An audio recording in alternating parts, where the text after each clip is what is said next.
નમસ્કાર ખેડૂત મિત્રો, હું તમને થોડીક ખેતી બાબતની વાત કરવા આવ્યો છું. પ્રાકૃતિક ખેતી એટલે પ્રાકૃતિક ખેતીનો મતલબ એ જ કે રાસાયણિક ખાતરો દવાઓ વાપરવાનું બંધ કરી અને જે આપણા વડવાઓ ખેતી કરતા હતા એ ખેતી કરવા માટે હું તમને થોડું પ્રેરિત કરવા માગું છું કે એ વખતે આપણા વડવાઓ જે તમને જમીન આપીને ગયા એ તમે અત્યારે સાચવી નથી.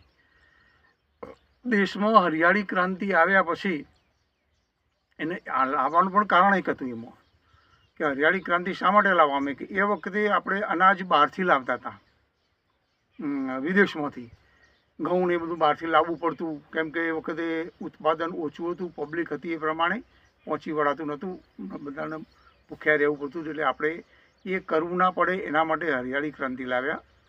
હરિયાળી ક્રાંતિમાં રાસાયણિક ખાતરનો ઉપયોગ કર્યો, ઉત્પાદન વધ્યું, પણ એનો આડેધડ ઉપયોગ કર્યો.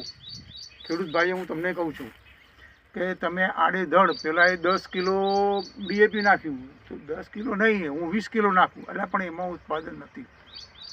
ખેતી તમારી જમીન બગડતી જાય છે. અત્યારે હાલ જમીન કેવી છે? પોચી છે? ના. ભરભરી છે? ના, નથી. લાકડા જેવી, પથ્થર જેવી જમીન થતી જાય છે, એમાં ઉત્પાદન મળતું નથી. રોગો વધી ગયા, પાકમાં પણ રોગો વધી ગયા છે. અને આ તમે અત્યારે જુઓ, તમારા શરીરમાં રોગો કેટલા ઘૂસી ગયા. જે પંજાબમાં હાલત હતી એવી હાલત અત્યારે તમારી થઈ ગઈ છે. અહીંયા ગુજરાતમાં ગળ દીઠ કેન્સર કોઈ કામ બાકી નથી કે જ્યાં કેન્સર ના હોય. કેન્સર, ડાયાબિટીસ, બીપી આ લગભગ ગળ દીઠ છે. કોઈ ઘર બાકી નથી કે આમાંથી કોઈ રોગ ના હોય. કોઈ પણ એક રોગ તો છે જ. શા માટે? આ તમારે રાસાયણિક દવાઓ અને ખાતરો જે આડેધડ ઉપયોગ કર્યો, જે જમીન બગડી, શું પાકમાં નથી આવતા? આવે છે. એના કારણે ઉત્પાદન વધ્યું છે. ઉત્પાદન વધીનો મતલબ શું? કે તમે આ રાસાયણિક દવાઓ અને ખાતરો ખાતા થયા, એની આડઅસર તમારા શરીરમાં થઈ અને આ રોગોનો સામનો કરવો પડે છે.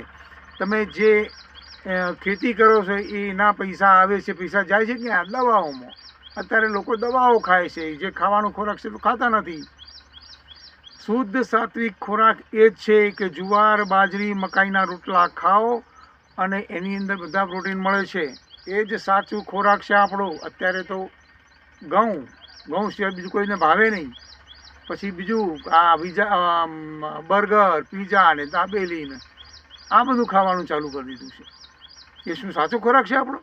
શરીરને શું પ્રોટીન આપે છે? રોગ પ્રતિકારક શક્તિ આપણા શરીરમાં પેદા થાય છે? ના. એ ફક્ત જીભના સ્વાદ છે. શરીર માટે ખોરાક નથી આપણો. આપણું શરીર જો સારું રાખવું હોય તો પ્રાકૃતિક ખેતી તરફ વળો અને આ જે મેં કહ્યું એ પ્રમાણે ઘઉં ઓછા કરો, બાજરી, જુવાર ને મકાઈના રોટલા ખાવાનું ચાલુ કરો અને એ વાવેતર કરો. એ તો વાવવાનું જ બંધ કરી દીધું. કોણ વાવે છે? તમે કોઈ વાવો છો? મને તો નથી લાગતું. કોઈ વાવતું નથી અત્યારે. તો એ વાવવાનું ચાલુ કરો અને પ્રાકૃતિક ખેતી તરફ વળો અને તમારું શરીર સારું રાખો. મારે એટલું કહેવું છે. અને એ તમારે જો પ્રાકૃતિક ખેતી કરવી હોય તો અત્યારે સરકાર એના માટે ઘણું બધું પ્રોત્સાહન આપે છે. એના માટે ઘણા બધા પ્રયત્નો કરી રહી છે સરકાર. આપણા રાજ્યપાલ પણ આવે છે ખેડૂતોની મુલાકાતો લેવા, પ્રાકૃતિક ખેતી કરવાના પ્રોત્સાહન આપવા માટે. કોણ કરે છે, કેવું કરે, શું કરે છે, બધી માહિતી લેવા માટે નીકળી પડ્યા છે. એટલે હવે મારે એટલું જ કહેવું છે કે જાગૃત થાઓ તમે અને પ્રાકૃતિક ખેતી તરફ વળો. વડવાઓએ તમને જે જમીન આપી હતી એ તમે સાચવી નથી, તો હવે એ જમીનમાં સુધારો કરો અને પાછળ તમારા જે વારસદારો પાછળ જે આવશે એ પાછલી પેઢીને તમે સારી એવી જમીન જેવી વડવાઓએ આપી હતી એવી એમને સુપ્રત કરો તો જ કંઈક કરી શકશે. બાકી તો બધાનું સાથ. અત્યારે હવે એમ કહેવાય છે કે જો આ જ પ્રમાણે તમે ચાલુ રહ્યા તો તમારી જિંદગી 10 વર્ષ પછી તમારી પૂરી થઈ જશે. 10 વર્ષ જીવી શકશો.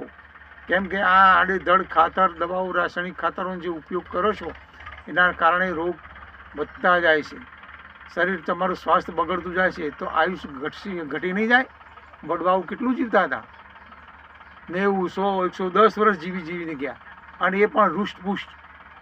અને તમે અત્યારે જુઓ ને, આ પેલો 40 વર્ષનો થયો, અરે કે હું થાકી ગયો, હું નથી કરી શકતો, મારી કમર દુખે છે.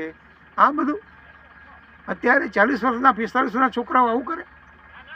અત્યારે હું જે કહું છું એ સાંભળો, મારી વાત સાચી છે અને આ હું જે શબ્દો કહું છું એ બહુ ધ્યાનમાં લેજો અને જીવનમાં ઉતારજો અને એ પ્રમાણે તમે પ્રગતિ કરવાનું ચાલુ કરો.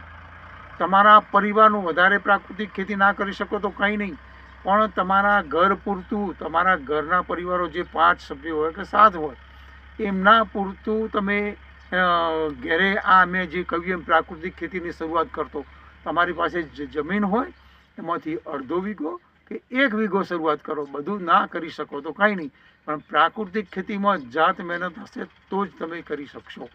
ભાગ્યા કે પછી બીજા કોઈને વાવા આપી દીધી જમીન, એમાં કંઈ નહીં થાય. એ તો મહેનત કંઈ કરવાનું નથી, એને આ બધી ફાવશે નહીં. એટલે પ્રાકૃતિક ખેતીમાં તમારે મહેનત જાતે કરવી પડશે અને જાતે કરશો તો જ તમે એમાં સફળતા મેળવી શકશો. મજૂરી માંગી લેશે પણ કંઈ તમારું શરીર પણ એમાં સારું રહેશે. પરસેવો તમારા શરીરને વળશે. મજૂરી કરશો તો તમને પરસેવો ચોક્કસ વળશે અને એ સાચી મહેનત છે અને એ તમારું શરીર સારું રહેશે.